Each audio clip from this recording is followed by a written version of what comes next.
So guys, আজকে আমি আর আমার মা চলে গিয়েছিলাম সন্ধ্যাবেলা একটুখানি ঘুরতে।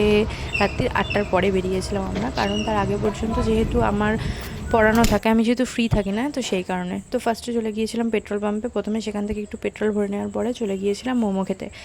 আমাদের রানাঘাটে স্ট্রিট মোমোর ক্ষেত্রে স্টিম মোমো খেতে গেলে সবার আগে এই দোকানটার কথাই মনে পড়ে, আর যেখানে আমি বারবার যাই শুধুমাত্র স্টিম মোমো খেতে। আমাদের এখানে ওয়াও মোমো, মোমোজি সব জায়গার থেকে আমার তো এখানকার টেস্ট আর কোয়ালিটি সব থেকে বেস্ট লাগে। আমার মতো এক প্লেটই খেতে পারে না, বাকিটা আমাকে দিয়ে দেয়, তো আমারই লাভ। তো আমি তো বেশ ভালোই খাচ্ছিলাম, কিন্তু লাস্টের দিকে প্রচণ্ড ঝাল লেগেছিলো আর ঘেমেও গিয়েছিলাম আমি।